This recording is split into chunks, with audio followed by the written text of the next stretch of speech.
অপরিবর্তিত থাকছে নীতি সুধার। এ নিয়ে বিস্তারিত জানাতে যুক্ত হয়েছেন দেলোয়ার দোলন। দোলন, নতুন মুদ্রানীতিতে কি কি থাকছে, কি জানতে পেরেছেন আপনি, জানাবেন।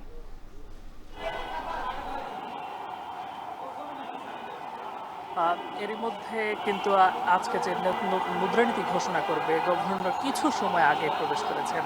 আপনাকে যদি জানাই যে বিকেল ৩টা নাগাদ নতুন ঘোষণা আসতে পারে। এর বাহিরে আমরা সংশ্লিষ্ট সূত্রে যেমনটা জানতে পেরেছি, এবারও কিন্তু ২০২৫-২৬ অর্থ বছর যে প্রথমার্ধের মুদ্রানীতি প্রকাশ করার কথা বলতে হচ্ছে, সেখানে আমরা দেখছি যে বেসরকারি খাতে ঋণ প্রবৃদ্ধির লক্ষ্যমাত্রা অর্ধবার্ষিকের ৯.৮% থেকে কমিয়ে ৭.২% নেওয়ার কথা বলা হচ্ছে। একই সঙ্গে মুদ্রাস্ফীতি 10% যেন থাকে সেটি বলা হচ্ছে।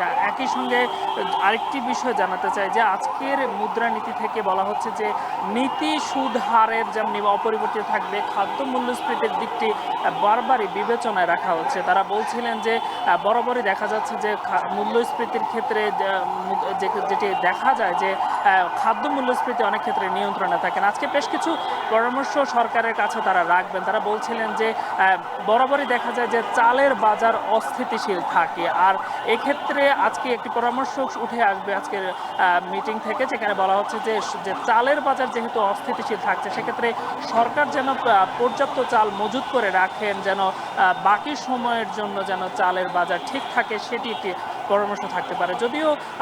যদিও ব্যবসায়ীরা কিংবা বিনিয়োগকারীরা বলছিলেন যে নীতি সুদ হারের ক্ষেত্রে তারা বলছিলেন যে ব্যবসা বাণিজ্যে যে ধস নেমেছে দীর্ঘ সময়, কিংবা নীতি সুদ হারের বিষয়টি তারা বলছেন যে দেখার জন্য। যদিও অন্যদিকে সরকারের পক্ষ থেকে আজকে বলা হচ্ছিল যে আশার আলো দেখাতে হচ্ছিল, তবে মুদ্রানীতিতে তেমন প্রত্যাশা কাঙ্ক্ষিত কিংবা কিছু থাকছে না বলে বলা হচ্ছে। একটি বিষয় আপনাকে জানাই যে আমরা এর মধ্যে জানার চেষ্টা করছিলাম যে আর কি কি বিষয়ে সিদ্ধান্ত আসতে পারে। তারা বলছিলেন যে পূর্বের ন্যায়, অর্থাৎ গেল যে নীতি সুদ হার যেমনটা খুব একটা পরিবর্তন এবারও কিন্তু থাকছে না, ফলে বলা যায় যে অপরিবর্তিত নীতি সুদ হার। একই সঙ্গে আজকের সরকারের জন্য কিছু পরামর্শ থাকছে আজকের মিটিং থেকে। তো সব মিলিয়ে এই ছিল আমার কাছে থাকা সবশেষ তথ্য। ২০২৫-২৬ অর্থ বছরের প্রথমার্ধের জন্য মূল মুদ্রানীতি ঘোষণা করা হবে। এ নিয়ে বিস্তারিত জানাতে যুক্ত ছিলেন দেলোয়ার দোলন।